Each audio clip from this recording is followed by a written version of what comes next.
Lucas capítulo 10. Vamos a leer versículo 17 al versículo 20. Dice así la palabra de Dios. Los 70 regresaron con gozo, diciendo: Señor, hasta los demonios se nos sujetan en tu nombre. Y él les dijo: Yo veía a Satanás caer del cielo como un rayo. Mirad, os he dado autoridad para hollar sobre serpientes y escorpiones y sobre todo el poder del enemigo, y nada os hará daño. Sin embargo, no os regocijéis en esto, de que los espíritus se os someten, sino regocijaos de que vuestros nombres están escritos en los cielos. Para comenzar, me gustaría hacerte dos preguntas y luego comenzar a estudiar juntos y al final o durante el estudio reflexionar. ¿Qué te produce gozo? ¿Qué te produce gozo y alegría en la vida? Esa sería la primera pregunta. Y la segunda, similar, pero tal vez más específica: ¿qué es lo que te produce más gozo o alegría en la vida? ¿Sí? ¿Qué es lo que te produce gozo, alegría en la vida? ¿Y qué es lo que te produce más gozo y alegría en la vida? La porción que vamos a estar mirando es capítulo 10. Los que no están familiarizados con el Evangelio de Lucas, les cuento que ya para este momento, capítulo 9, Jesús comienza a dejar su ministerio en Galilea, porque la primera parte del ministerio él la hace en Galilea, es decir, al norte. Si ven en sus mapas, en la Biblia, el mapa, al norte de Galilea, donde él hace la mayor parte de su ministerio, primer tiempo. Pero ya acá Jesús comienza a ir hacia el sur, hacia Jerusalén, para completar su obra. Él vino a buscar y a salvar lo que se había perdido, y él tiene que ir a Jerusalén para, culminar allí muriendo en la cruz, y no solo morir en la cruz, sino resucitar al tercer día. Del 1 al 9, acá en Lucas, es el ministerio en Galilea, y después en adelante es el ministerio en Jerusalén. Pero del capítulo 9, del versículo 51 hasta el capítulo 19, es todo el viaje. Emprenden el viaje y todo ese tiempo van ocurriendo cosas, y por algún motivo el Espíritu Santo, obviamente para edificarnos, el Espíritu Santo quiso que esté ahí todo ese tiempo que ellos viajaron, ¿no? Es decir, si ustedes miran ahí, fíjense en el versículo 9:51, dice: y sucedió que cuando se cumplían los días de la ascensión, él, Jesús, con determinación, afirmó su rostro para ir a Jerusalén. Y ahí comienzan a ir a emprender viaje hacia Jerusalén. Y luego llegamos al capítulo 10, y en el capítulo 10 dice: después de esto, el Señor designó a otros 70 y los envió de dos en dos delante de él. Él iba a ir a Jerusalén y toma 70 discípulos y los envía delante de él, ¿sí? Delante de él, y le da una comisión que ahora vamos a leer algunos versículos. Pero el capítulo 10 nos dice que son 70 y son aparte de los 12, es decir, no solo los 12 eran los discípulos de él, había 70 aparte de los 12 que vemos acá, que estaban dispuestos a dejarlo todo por el Señor. Y cuando dice el versículo 10, después de esto que ocurrió en el capítulo 9, y es interesante que en los últimos versículos del capítulo 9 hay tres ejemplos de discípulos que tenían problemas en seguir a Jesús, que no estaban dispuestos a dejarlo todo para seguir a Jesús. Del versículo 57 al versículo 62, cada uno ponía su excusa. En realidad no estaban dispuestos a dejarlo todo para seguir a Jesús. Y entonces vemos en el capítulo 10 que había 70, aparte de los 12, que sí estaban dispuestos. Estaban dispuestos a tomar con determinación lo que Jesús había establecido. Ahí en el versículo 23 del capítulo 9, Si alguno quiere venir en pos de mí, niéguese a sí mismo, tome su cruz cada día y sígame. Porque el que quiere salvar su vida la perderá, pero el que pierde su vida por causa de mí, ese la salvará. Pues ¿de qué le sirve a un hombre haber ganado el mundo entero si él mismo se destruye o se pierde? Porque el que se avergüence de mí y de mis palabras, de éste se avergonzará el Hijo del Hombre cuando venga en su gloria, y al Padre, y la del Padre, y la de los santos ángeles. Estaban dispuestos a dejarlo todo, tomar su cruz para seguir al Señor Jesús. Y ahí en el capítulo 10, en el versículo 8, observen un poquito la comisión que ellos tenían. Jesús le dice: en cualquier ciudad donde entréis y os reciban, comed lo que os sirvan. Sanad a los enfermos que haya en ella y decidles: se ha acercado a vosotros el reino de Dios. Se ha acercado a vosotros el reino de Dios. Viene atrás de nosotros, viene el Rey, ¿no? El Rey del universo que vino a este mundo, Jesús, el Mesías. El Mesías. Ese es el contexto. Y ellos van y predican. No sabemos cuánto tiempo estuvieron. Eran 70, dice que estuvieron de 2 en 2 predicando ellos. Y luego regresan, no nos dice el tiempo, no nos dice demasiado, pero sí nos dice que eran 70, no nos dice los nombres de ellos, tampoco es importante quiénes eran, pero eran 70 discípulos que estaban dispuestos a seguir a Jesús, estaban dispuestos a recibir la orden y a cumplir con lo que el Señor les mandaba, de ir y de anunciar el Evangelio. Lo que se les pide a ellos, lo aclaramos, no es un mandato para nosotros, sí anunciar el Evangelio, pero a nosotros no se nos manda sanar enfermos, y bueno, acá no dice sacar demonios, como si los discípulos en el capítulo 9, verso 1 a los 12, tenían que hacerlo. Entonces, para entender un poquito el contexto, y ellos vienen y le dan un reporte al Señor, regresando, le dan un reporte al Señor, y luego el Señor le va a responder a ese reporte, y vamos a aprender algunas cosas. Dice, ya mirando nuestro texto, que los discípulos regresaron con gozo, dice ahí. Regresaron con gozo. ¿Sí? Entonces, si ustedes prestaron atención a la lectura, el tema es el gozo. El gozo de los discípulos, podemos decir. Del verso 17 al verso 20, el gozo de los discípulos. Y si seguimos hasta el verso 24, podemos decir el gozo de los discípulos y el gozo de Jesús. Porque Jesús también dice ahí en el verso 21 que Él se regocija mucho en el Espíritu. O sea, está hablando del gozo, toda esta porción. Y no es el único lugar donde habla del gozo. Ya en el capítulo 1, en el verso 14, cuando se le anuncia a Zacarías que va a nacer Juan el Bautista, que bueno, y ustedes saben que va a preparar el camino. Y se habla del gozo en ese momento, porque el bebé que se estaba gestando y el bebé que iba a nacer y luego iba a ser un hombre iba a preparar el camino para el Mesías. Luego en el capítulo 2 se le dice a María que va a tener un bebé y que debían gozarse porque iba a traer salvación a las naciones. Y luego después seguimos avanzando y llegamos a nuestro capítulo y habla del gozo. Y luego en el capítulo 15 Jesús habla de las parábolas de la moneda perdida, la oveja perdida, del hijo perdido, y habla de gozo. Y seguimos avanzando en el capítulo 24 y también habla de gozo cuando Jesús resucita.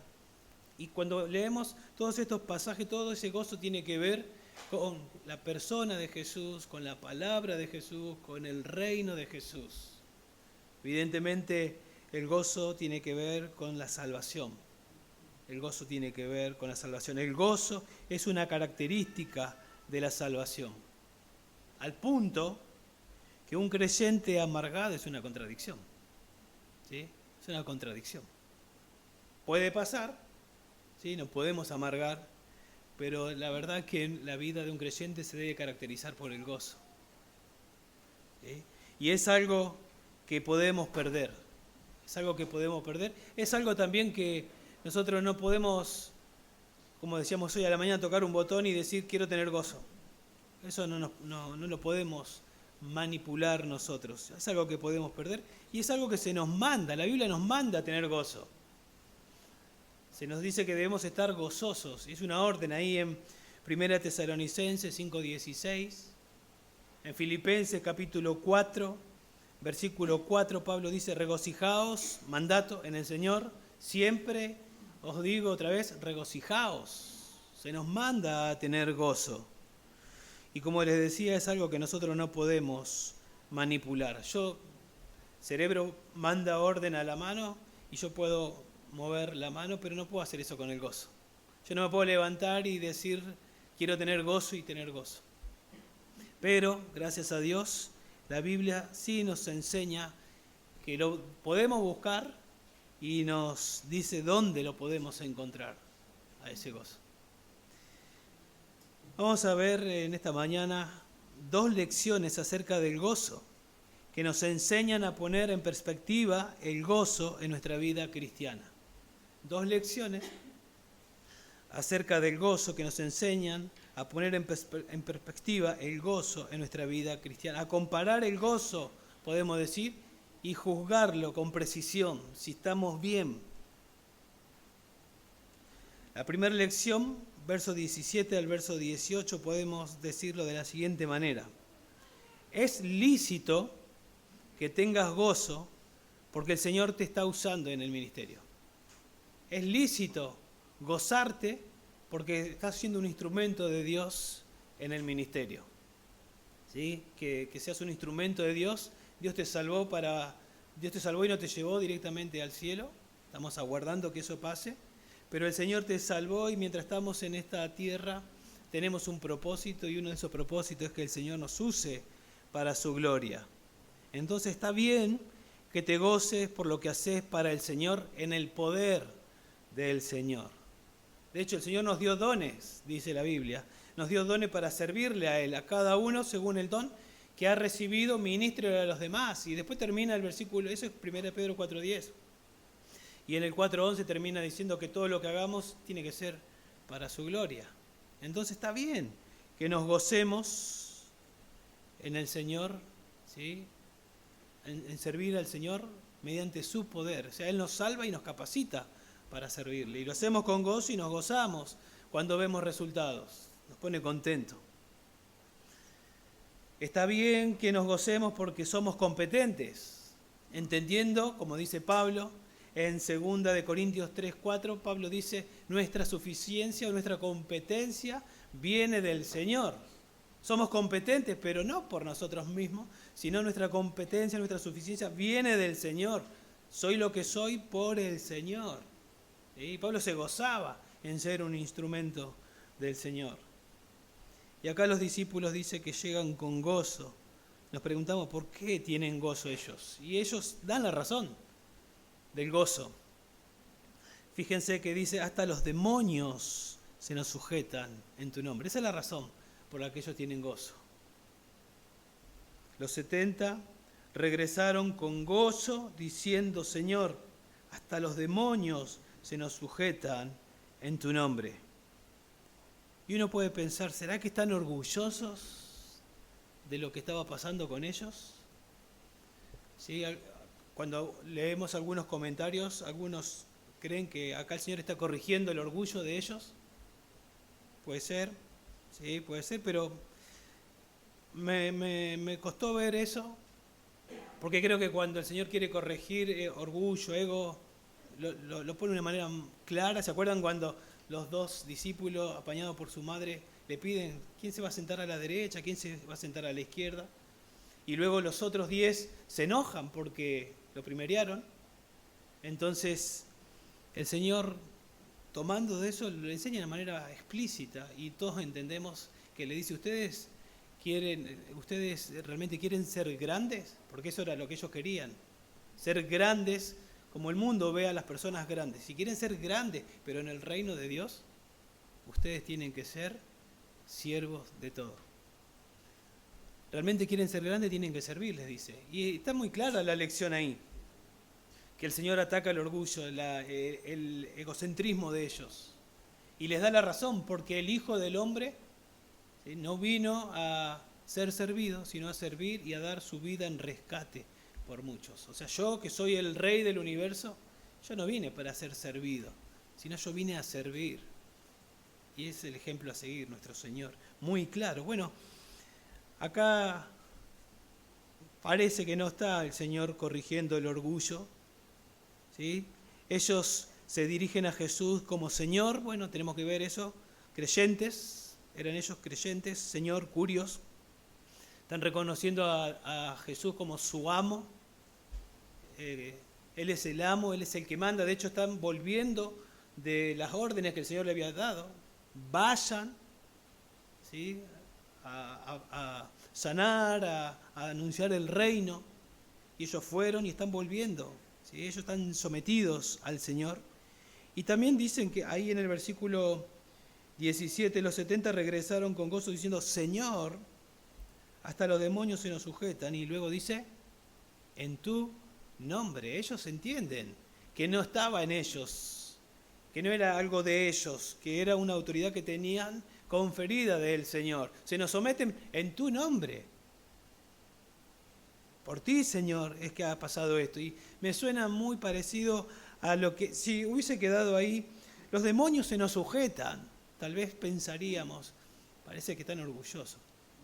Pero cuando nos dice, en tu nombre, me suena bastante similar a Pablo cuando dice, yo he trabajado más que todos los apóstoles. Y si uno lo frena y dice, qué orgulloso este Pablo. Pero sigue y Pablo dice, pero no yo, sino la gracia de Dios en mí. He trabajado, pero la gracia de Dios en mí le da toda la gloria a Dios.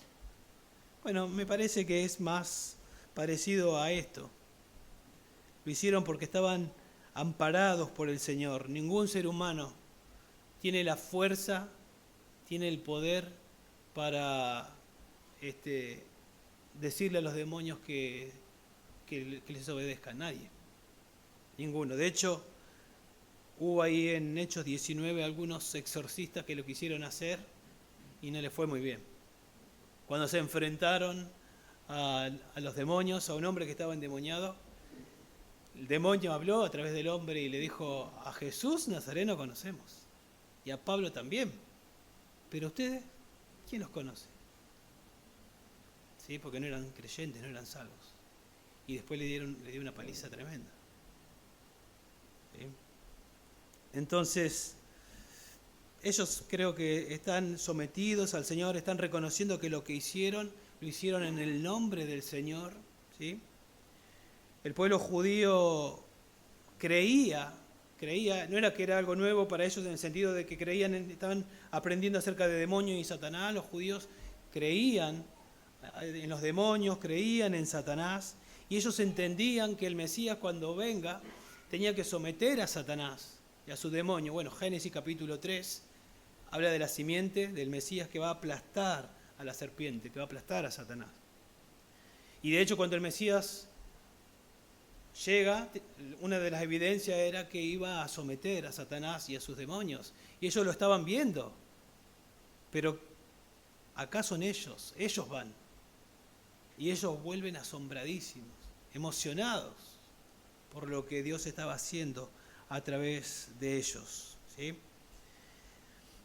Bueno, si ustedes no saben, o por ahí estás acá y decís, pero ¿existen los demonios? Bueno, la Biblia habla de los demonios, de hecho acá está hablando de los demonios. No son todopoderosos los demonios, pero son muy poderosos, al punto de que no hay ningún ser humano que pueda enfrentarlos, obviamente. El que es todopoderoso es Dios. Los demonios son, en su principio, ángeles santos creados por Dios, que en un momento ellos se rebelaron, Satanás se rebeló, y nos dice Apocalipsis que arrastró a la tercera parte de esos ángeles creados que lo siguieron, se rebelaron contra Dios. Satanás quiso en su afán ser como Dios, usurpar el lugar de Dios y fue expulsado. Bueno, de ahí viene Satanás y los demonios. Cuando nosotros miramos en la Biblia, la obra de los demonios se enfoca en atacar y en oponerse a la obra de Dios, pero no piensen que es una guerra de Dios y de los demonios para ver quién gana. Dios es todopoderoso, Satanás es una criatura, los demonios son una criatura muy poderosa, pero no es que corre peligro el trono de Dios, no piensen eso. Pero sí se oponen, y Dios permite hasta que llegue el momento en que sean lanzados al lago de fuego Satanás y su demonio. Dios permite y aún su maldad la usa para lecciones para nuestra vida, para que nosotros podamos aprender, ¿sí? Y el objetivo de los demonios era Cristo. Cuando estuvo Cristo, era Cristo. Ellos, obviamente, detrás de este plan de Herodes de mandar a matar a todos los bebés, ¿se acuerdan? Menores de 2 años. Quería cortar la descendencia mesiánica. Obviamente no se pudo, pero fue atacado. Y luego cuando el Señor comienza a hacer su ministerio, Satanás viene y lo tienta. Quería desviarlo al Señor. Quería desviarlo, quería que caiga en pecado, obviamente imposible. La Biblia nos dice que cuando Jesús fue a la cruz, tal vez ellos en ese momento pensaban que, bueno, que estaban triunfando. Fue a la cruz, lo están matando. La Biblia nos dice que en ese momento, Colosenses 2:15, que fue cuando sometió a todos los demonios, a Satanás y a sus demonios, venciéndolo, aplastándolo.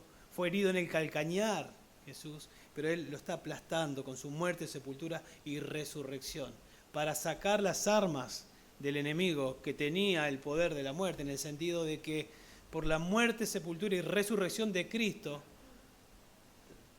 todo aquel que se arrepiente y cree tiene esperanza en ese Cristo que murió y resucitó y venció a la muerte. Sin lo que pasó en la cruz no habría esperanza, no tendríamos sustituto, no tendríamos salvación.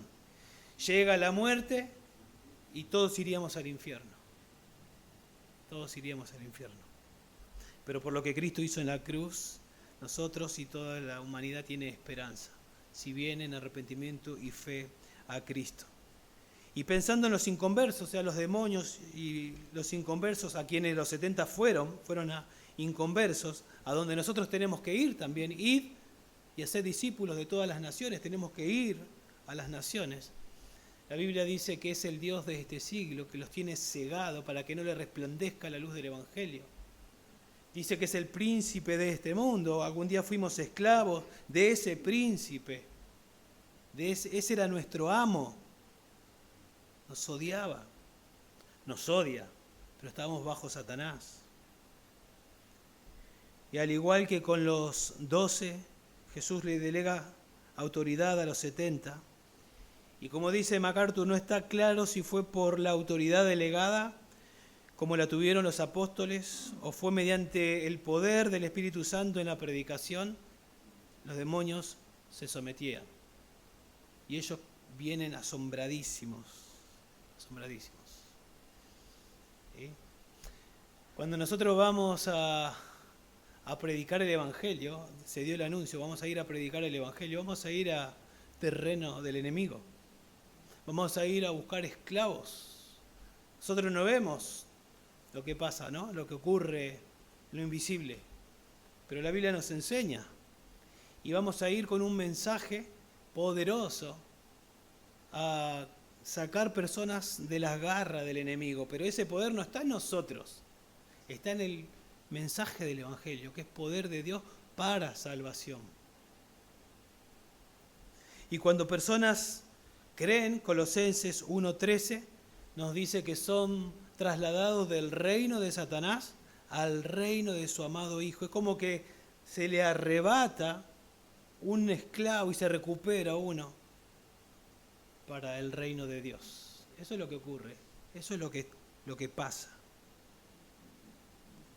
Y es entendible, ¿no? Es entendible. ¿Te imaginas? Hoy a nosotros no se nos manda a sanar, no se nos manda a expulsar demonios, se nos manda a predicar el Evangelio. De hecho, ellos también tenían que predicar el Evangelio. Pero imagínense ustedes que salimos a predicar y tenemos la capacidad de sanar personas que están muriendo de cáncer, de sanarlas y de predicarles el Evangelio y de ver que se convierten, y de leones que nos quieren atacar, que están furiosos por atacarnos, de repente se someten a nosotros. Vendríamos y contaríamos, no sabe lo que pasó, vendríamos asombradísimos. Fuimos a predicar el mensaje, pero venimos emocionados, por esas cosas. Bueno, algo así. Ellos están emocionados. ¿Y qué responde Jesús a esto? Versículo 18. Y les dijo, yo veía a Satanás caer del cielo como un rayo. Y uno se pregunta, ¿qué tiene que ver esto? ¿No?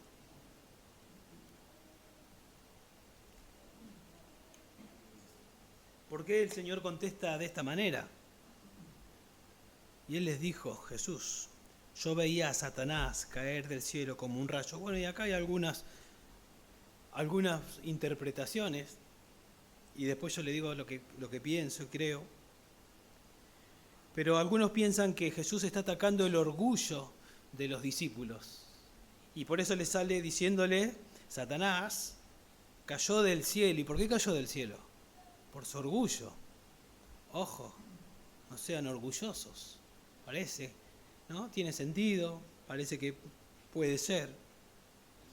Otros también dicen, Jesús quiso decir acá, yo vi la caída original de Satanás, yo vi su expulsión. O sea, yo vi cuando Satanás cayó, claro, Él es Dios. Cuando Satanás cayó en el principio. Otros dicen que Jesús lo que está queriendo decir, en mi victoria sobre el diablo durante la tentación en el desierto, yo vi su caída. ¿Sí? Y aunque Jesús acá no es tan explícito, creo que la pista, como dicen algunos comentarios, la pista es ver el verbo que dice yo veía. ¿Sí? No está hablando de algo puntual, yo vi, yo veré, sino que yo veía. ¿Sí? Un proceso continuo. Yo veía cuando esto ocurría. Y lo que parece, ¿sí? Probablemente está diciendo Jesús acá, es cuando ellos vienen emocionados, contándole, los demonios se nos someten. Es como que Jesús le está diciendo, sí, cada vez que un demonio se sometía o que una persona era salva, yo veía la derrota de Satanás. Yo veía cuando un prisionero era quitado de las cadenas del enemigo, yo veía la derrota de Satanás. Parece que eso es lo que nuestro Señor está diciendo y parece que el Señor acá está compartiendo el gozo de ellos y diciéndole también con gozo, aunque no aparece la palabra gozo, con gozo, sí, yo estoy viendo lo mismo, yo estoy gozoso, porque personas que son esclavos de Satanás están siendo arrebatadas de la garra del enemigo por la evangelización de ustedes. Y eso no pasó solo en ese momento, como recién decíamos. Eso siguió pasando a lo largo de la historia y sigue pasando hasta el día de hoy. Nosotros no lo vemos, pero cada vez que vamos a predicar el Evangelio, como decía recién, vamos a terreno del enemigo. Pero vamos en el nombre del Señor. Jesús dijo en Mateo 28, toda potestad, toda autoridad me ha sido dada. Por tanto, id y haced discípulos. Vayan y hagan discípulos. Prediquen el Evangelio. Y yo voy con la autoridad del Señor a terreno del enemigo, a predicar el Evangelio. Y vamos con un mensaje poderoso. Mensaje que motivaba a Pablo y que decía, yo no me avergüenzo del Evangelio. Tenía que ir, eso lo dice cuando tiene que ir a Roma, capital del imperio, donde está César, donde está el mayor. Yo no me avergüenzo del Evangelio. Y da la razón, porque es poder de Dios para salvación de todo el que cree. Como dice 2 de Corintios, capítulo 10, 3, 5, que el Evangelio es poderoso para llegar a la mente de cualquier persona que está turbada, que está atribulada, que está obviamente como toda persona, que está su mente entenebrecida, como dice Efesios, y tiene la capacidad de tomar ese pensamiento y llevarlo cautivo al Señor. El Evangelio tiene la capacidad de hacer estallar la ceguera espiritual, las cadenas, ¿sí? El chaleco de fuerza que teníamos por ser del enemigo, de hacernos libres y venir a los pies de Cristo. Cuando Dios salva a una persona, nos traslada del reino de las tinieblas al reino de su amado Hijo. ¿Sí? Las personas son arrebatadas de las garras del enemigo. Y se nos manda a nosotros hacer eso. Todavía no llegamos, ya va a llegar Cristian a Judas, creo que es versículo 23, y donde habla de a los que dudan convéncelo, y dice, y a otros arrebátalos del fuego. Arrebátalos con este mensaje, con el mensaje del Evangelio. Entonces cuando eso ocurre, nosotros no lo vemos, pero aparentemente algo de eso está pasando. ¿Sí? Algo de eso está pasando.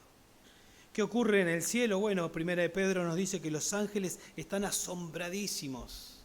No tienen el gran privilegio de experimentar la gracia ni de ver la gracia de Dios, pero ahí en Primera de Pedro 1:12 se lo describe como que están estirando el cuello para ver lo que pasa y cuando personas son salvadas. Eso de parte de los ángeles. Y de parte del Dios Trino dice que hay gozo delante de los ángeles, y yo entiendo que delante de los ángeles está el Dios Trino. Hay gozo delante de los ángeles. Parece que la Trinidad ahí celebra con gozo cuando personas son salvadas. Eso ocurre. Entonces, entenderlo de esta manera, yo creo que los discípulos vienen y Jesús no está apagando el entusiasmo de ellos. No está haciendo eso. De hecho, su respuesta es informarle que cosas incluso mejores, que ellos vienen, los demonios se nos someten, y Jesús amplía el panorama y le dice, sí, yo veía a Satanás caer del cielo. El reino de Satanás va siendo derrotado, obviamente, en base a lo que Jesús luego iba a hacer en la cruz. Y por si querían más, Jesús continúa y les dice, verso 19, mirad, os he dado autoridad para hollar sobre serpientes y escorpiones, y sobre todo el poder del enemigo, y nada os hará daño. Parece que el Señor no solo está confirmando el poder que ellos tienen, sí, yo sé que eso pasó, y yo veía a Satanás caer del cielo como un rayo, sino que el Señor no solo confirma el poder, sino que también les asegura protección, porque eso es lo que nos quiere decir acá con el versículo 19. Si hay algo que Satanás y sus demonios quisieran hacer con los creyentes, con creyentes fieles, sería matarlos. Si él hubiese podido matar a Job, lo hubiese matado. Pero no tenía la autoridad, ustedes saben, tenía que someterse y se le dio permiso hasta cierto punto. No lo podía, no lo iban a matar. Y acá Jesús lo que está haciendo es diciendo, tranquilos, son poderosos, podemos pensar, son poderosos, pero yo los voy a proteger a ustedes. En la misión que ustedes tienen que hacer, yo los voy a proteger. Y de manera metafórica, el Señor, para hablar de Satanás y de los demonios, habla de serpientes y de escorpiones. Pero el énfasis está, estos son animales audaces, son venenosos, ¿sí? son peligrosos. O sea, no está diciendo que no son peligrosos, pero aún así va a haber protección para que ustedes cumplan con la misión. Y bueno, pensando en Mateo 28:20, Jesús les dice, he aquí, yo estoy con ustedes todos los días hasta el fin. Van a hacer la obra, van a terreno del enemigo, pero yo estoy con ustedes hasta el fin. Y como les decía, el énfasis es protección. Ya este lenguaje está en el Antiguo Testamento, por ejemplo, en Deuteronomio capítulo 8, en el versículo 15, hablando del pueblo de Israel cuando el Señor los trajo por el desierto, ya están para entrar a la tierra prometida. Les dice, hablando de Dios, Él, Dios, te condujo a través del inmenso y terrible desierto, con sus serpientes abrasadoras y escorpiones. Había peligro, pero el Señor te protegió y ahí estás a salvo para entrar a la tierra prometida. Y lo que está haciendo en el versículo 19 es decir, hay peligro, pero el Señor garantiza que te va a proteger. A ellos, a los 70, por lo tanto ellos no debían tener temor, pero también nosotros no debemos tener temor. A donde nos toque ir, a donde nos toque predicar, no deberíamos tener temor. Cuando dice ahí, yo os doy, la idea de ese verbo ahí, yo os doy, es que es algo completo que tiene repercusiones o que tiene consecuencias, que tiene efectos continuos. ¿Vieron cuando Jesús dijo consumado es? Significa esta obra ha sido completa, y esa obra completa tiene efectos, al punto que hoy personas se salvan por esa obra completa. Cuando dice yo os doy, es algo que Él ya hizo y Él dio. Él dio. Y el Señor nos garantiza la protección a ellos y a lo largo de la historia de la iglesia, y nos garantiza protección a nosotros. Y nada os hará daño. Saben que en el original hay un énfasis acá, es como que nada, pero nada les va a hacer daño. Y eso nos hace pensar a nosotros. Y nos hace hacer preguntas. ¿Será que no vamos a ser perseguidos? Y enseguida decimos, no puede ser eso.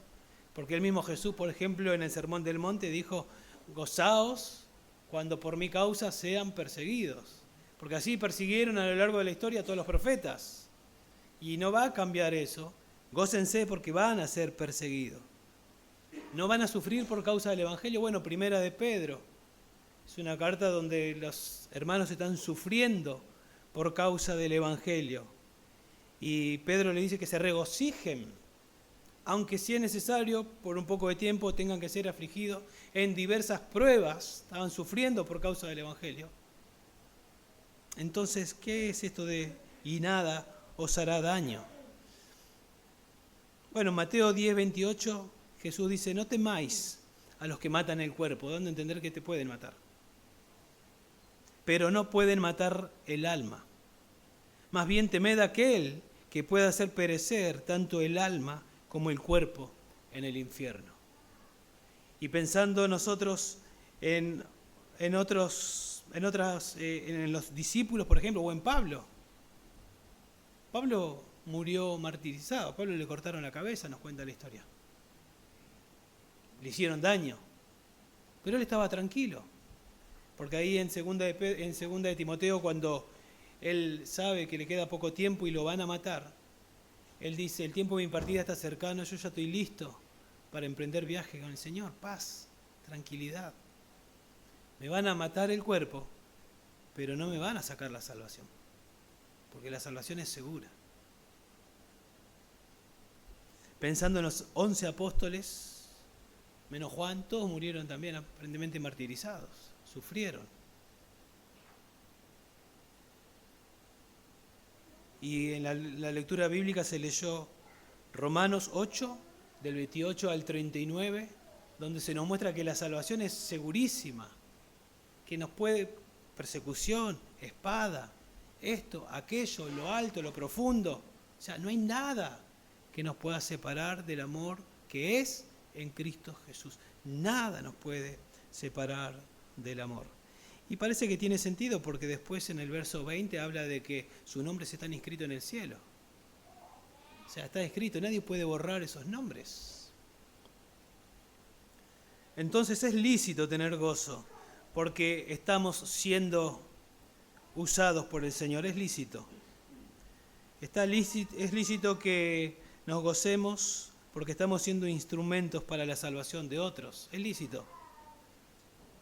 El apóstol Pablo decía, pero de ninguna manera estimo mi vida como valiosa para mí mismo, a fin de poder terminar mi carrera y el ministerio que recibí del Señor Jesús para dar testimonio solemnemente del Evangelio y de la gracia de Dios.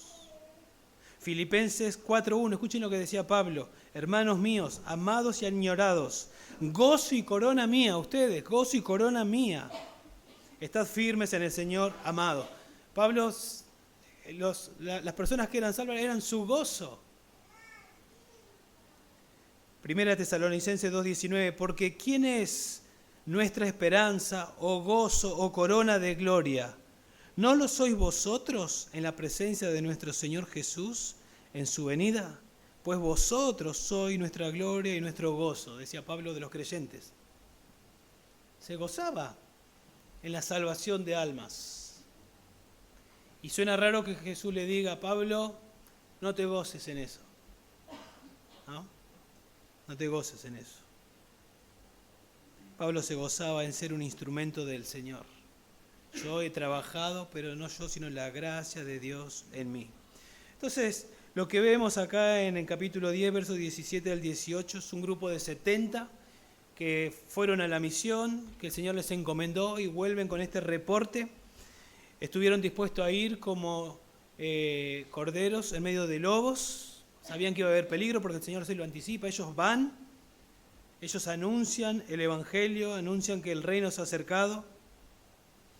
Regresan con ese reporte, dan la razón, los demonios se nos sujetan y el Señor parece ampliar y decir, eso no es todo, también esto es lo que pasa, Satanás está siendo derrotado. Y amplía, verso 19, aún yo les garantizo que van a ser protegidos. Y eso es maravilloso. Y uno dice, wow, ¿cómo no gozarnos de esto? ¿Cómo no gozarnos del privilegio de poder servirle al Señor? De poder ser útil en su obra.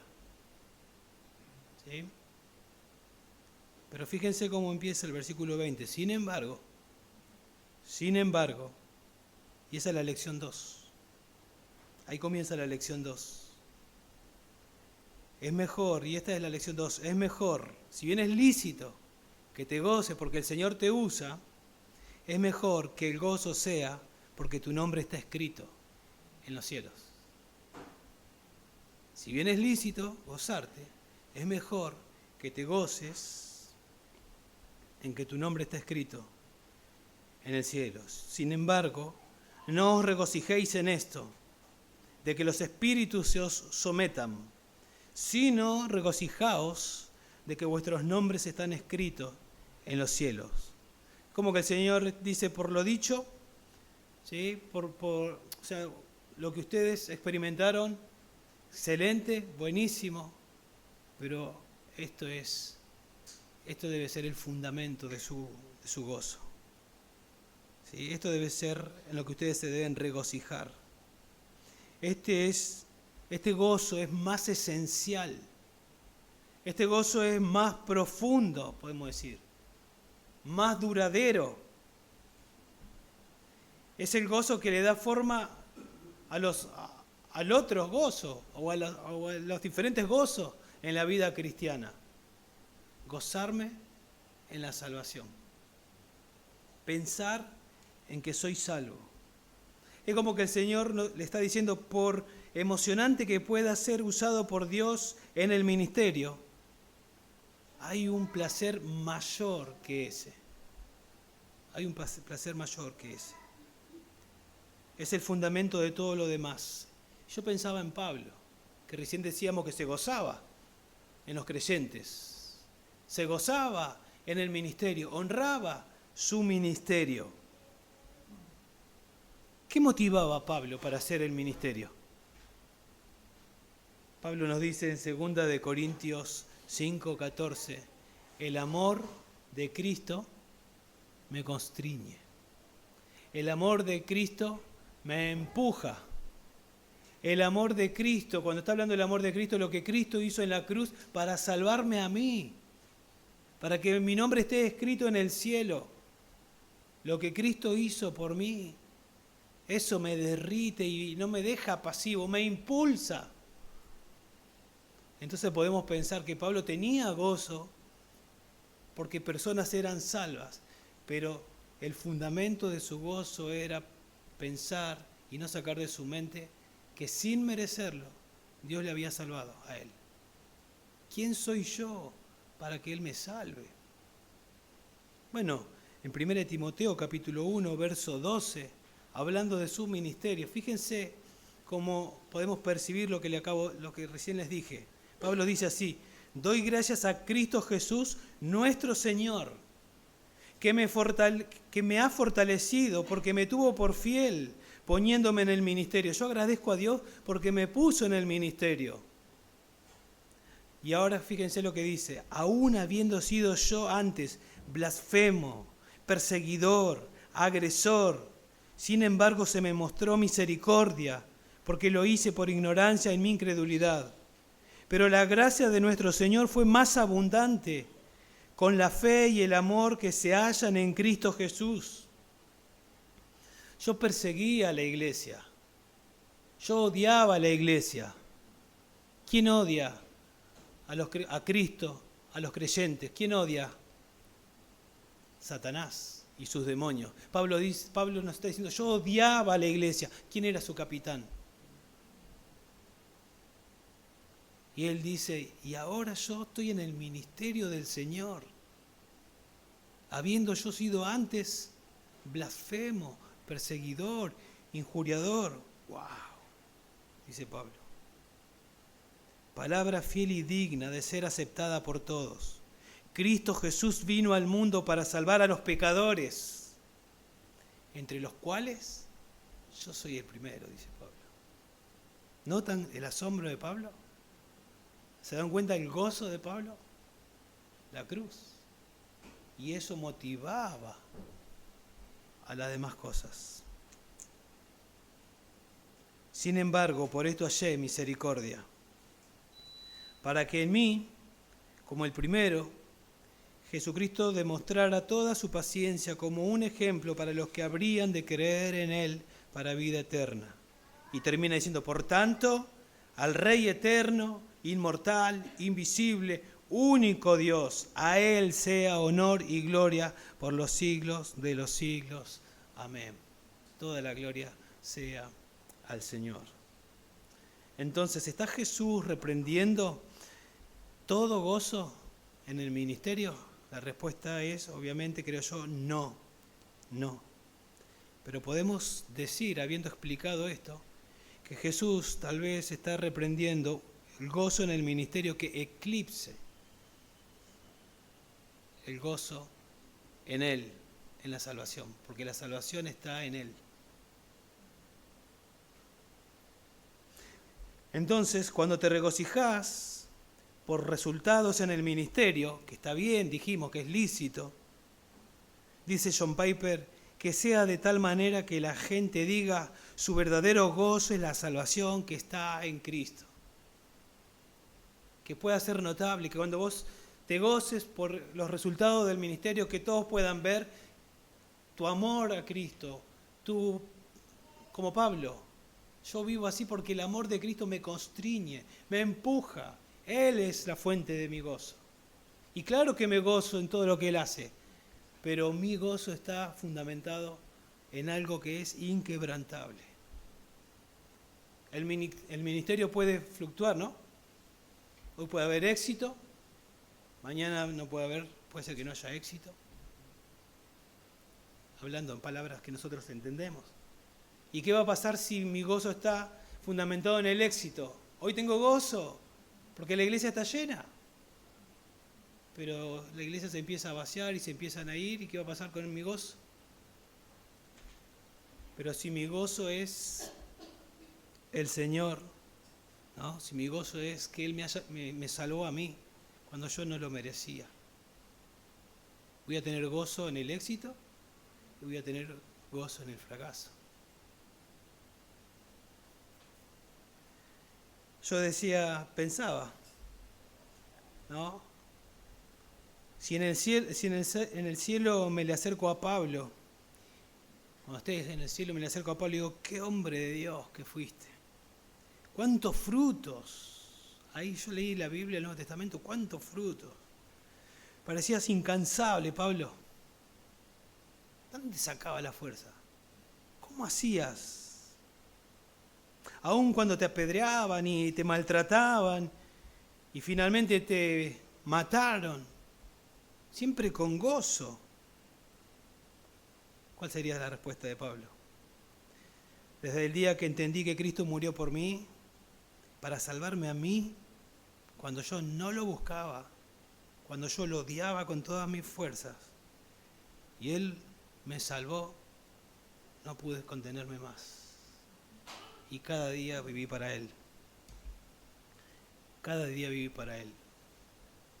Y para buscar y salvar a personas que están atrapadas en las garras del maligno y a los creyentes ayudarles a crecer. Dice en 1 Corintios 1:24 a los corintios: yo soy colaborador de ustedes para vuestro gozo. Yo quiero que ustedes sean gozosos, dice Pablo. ¿Y a dónde los guiaba? Mírenme a mí, miren al que murió por ustedes, miren a Cristo.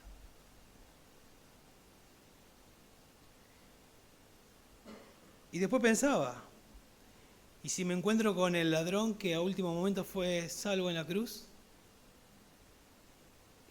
¿Sí? Seguramente lo veo y no hay mucha diferencia entre el gozo de Pablo y el gozo de este hombre. Pero este tiene mucho fruto y este casi nada. Y le pregunto, ¿por qué tanto gozo? ¿Cuál sería su respuesta? El Señor me salvó a mí cuando me estaba camino al infierno. Ya sentía el fuego que me quemaba y el Señor me salvó.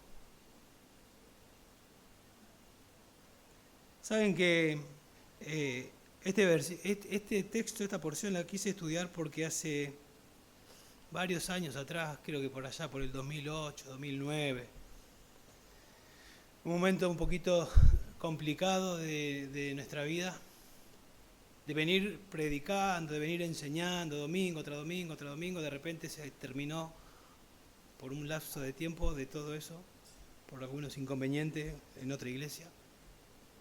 Y en un momento pensé, vino esta lucha en mi mente.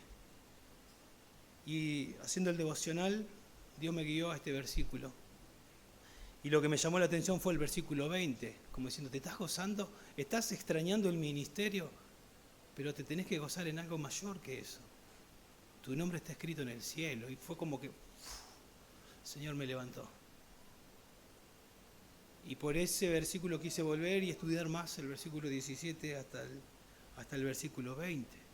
Y yo sabía que en algún momento a Martin Lloyd-Jones le pasó algo similar cuando él estaba enfermo y no sabía que fue el mismo versículo que lo tocó a él. Y yo les leo porque lo busqué, lo encontré, y dice así: se relata la siguiente historia del doctor Martin Lloyd-Jones, uno de los predicadores más sobresalientes del siglo XX. Cuando se estaba muriendo de cáncer, uno de sus amigos y antiguos colaboradores le preguntó: ¿cómo consigue usted soportar esto? Está acostumbrado a predicar varias veces por semana. Ha iniciado varios ministerios cristianos. Su influencia se ha extendido a través de grabaciones y libros a cristianos en los 5 continentes. Y ahora se encuentra apartado, reducido a estar aquí quieto. Y a veces consigue editar alguna que otra cosa. No me refiero tanto a cómo soporta la enfermedad en sí, sino cómo soporta estar al margen. Y Martin Lloyd-Jones contestó con las palabras sacadas de Lucas 10. No os alegréis de que podéis someter a los espíritus, sino alegraos de que vuestros nombres están escritos en el cielo. En otras palabras, mi gozo no estaba en el ministerio, mi gozo estaba en la persona de Cristo, que en su momento me usó como Él quiso y me gocé en los frutos, pero no me abandonó aunque tengo cáncer. No me abandonó. De hecho, me va a recibir allá en el cielo y me está consolando y está conmigo. Él es mi gozo. Y muriendo podía seguir teniendo gozo. Regocijaos de que vuestros nombres están escritos en los cielos. Por si alguien no sabe esa frase, está hablando. Hay varios versículos donde habla de los nombres escritos en el cielo. Está hablando de que Dios escribió los nombres de los salvos en el cielo. Y la idea es que Jesús le está diciendo, sus nombres han sido escritos, o sea, alguien los escribió. Ningún ser humano tiene la capacidad de escribir. Hay alguien que los escribió. Y los teólogos a esto lo llaman pasivo de divinidad. Lo que significa es Dios lo hizo. Dios escribió mi nombre. Dios aseguró mi salvación. Dios me predestinó desde antes de la fundación del mundo. Dios me escogió. Dios quiso adoptarme. Y cuando todo esto yo digo, a mí, y vos decite a vos, a mí, seguramente va a haber gozo. Seguramente vas a tener gozo. Y pensar de esa manera va a hacer que nuestro gozo sea inquebrantable. Inquebrantable. ¿Qué es lo que más te da gozo en la vida? Empezamos con esa pregunta, ¿se acuerdan? Primero es, ¿qué es lo que te da gozo en la vida? Porque yo espero y asumo que tenga que ver con la vida cristiana, pero sería muy triste que tal vez pienses y digas algo que no tiene que ver con la vida cristiana, sería muy triste. ¿Qué es lo que te da gozo en la vida? ¿Qué es lo que te da más gozo en la vida cristiana? Lo que vos estás haciendo para el Señor, que es lícito, o lo que el Señor ya hizo por vos y sigue haciendo. ¿Qué es lo que te da más gozo? El Señor nos está enseñando qué debe ser. El Señor quiere que nuestra vida se construya sobre base firme, sólida. ¿Cuál es el fundamento de tu gozo? ¿Qué es lo que más afecta a tu estado de ánimo con mayor frecuencia? ¿Qué es lo que despierta más intensamente tu pasión por Dios? ¿Los resultados cuando la cosa va bien? ¿O que tu nombre está escrito en el cielo? La respuesta a esta pregunta te va a ayudar a evaluar y a moldear tu estabilidad. El Señor quiere que tu gozo sea inquebrantable, firme, que no sea un sub y baja. Y hay una base sólida para nuestro gozo, que es mayor que los éxitos que podemos tener en el ministerio. Un comentarista dice, debido a que este fundamento es obra de Dios, que fuimos escritos en el libro de la vida, en el libro, nuestro nombre está escrito en el cielo, debido a que este fundamento es obra de Dios, no depende de nosotros, como es la obra ya realizada de Dios, no depende de nuestras futuras victorias o fracasos. Además, nos une a todos los demás cristianos, porque sin importar nuestra inteligencia, nuestros logros, nuestra productividad, nuestra educación, el terreno común de nuestro gozo más profundo es el mismo. ¿A mí me salvó? Porque si nosotros no tenemos claro eso, podemos empezar bien y aún gozándonos por lo que hacemos para el Señor, pero si no tenemos en claro que nos tenemos que gozar en la salvación que el Señor nos dio, en algún momento nos podemos desviar porque somos propensos. Y me comienzo a comparar, tengo más fruto que Lucas. Mati todavía no me alcanza. Y empiezo a competir con otros. ¿Sí? Pero no se trata de eso. Me gozo de los frutos que el Señor me da, que le da a mis hermanos, pero lo que tenemos en común es que el Señor a mí me quiso salvar y a mí me escribió Él en el cielo. Y piensa en eso y veo que se sonríen, porque a todos nos debe dar gozo, a todos nosotros nos debe dar gozo. Y si no tenés gozo, y si por primera vez estás escuchando eso y querés tener gozo, la Biblia dice que el gozo está en una persona. La fuente de gozo es Jesucristo. A días de celebrar la Navidad, Natividad, nacimiento de Jesús, la segunda persona de la Trinidad, que hace 2000 años atrás vino a este mundo. Sin dejar de ser Dios, se hizo hombre. Y bueno, muchísimas enseñanzas como esta. Pero Él vino para afirmar, como dice acá el verso 51, afirmó su rostro para ir a Jerusalén. Allá tengo que ir. ¿A dónde? A la cruz. Porque en esa cruz voy a morir como sustituto para que muchos puedan ser salvados. Y eso fue lo que hizo.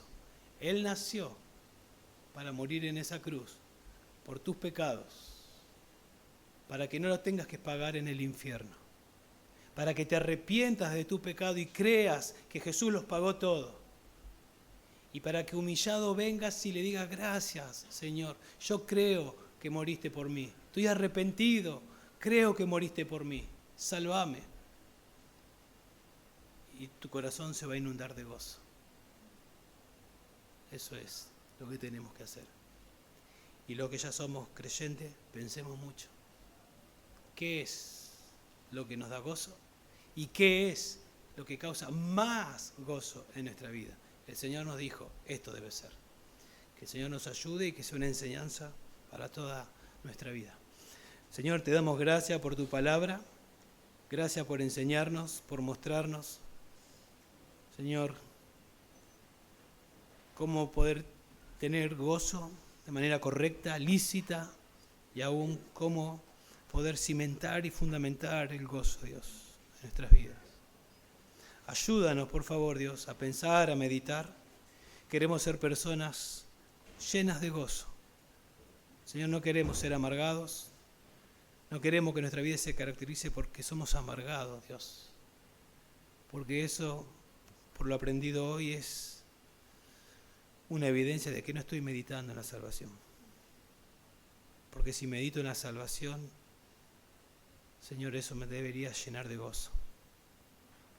Sé que no lo puedo producir al gozo, que es fruto de tu Santo Espíritu, pero sí sé que puedo reflexionar en que no merecía ser salvo, que yo no te buscaba, Dios, que yo merecía el infierno, que yo estaba de acuerdo con Satanás, y sin embargo me abriste los ojos, me salvaste, y hoy entiendo que estaba escrito en ese libro, Señor, y todo eso me hace chiquito, me asombra, me humilla. Y seguramente lo mismo para todos mis hermanos. Ayúdanos, Dios, a que esta verdad se grabe en nuestro corazón y haznos personas humildes, que no compiten, que no se comparan, que nos gozamos, Dios, y que el gozo en la persona de Cristo, en la salvación, nos motive a vivir y a servir a otros para tu gloria, a edificar a los hermanos y a predicar el Evangelio a los perdidos. Por favor, en el nombre de Jesús. Amén.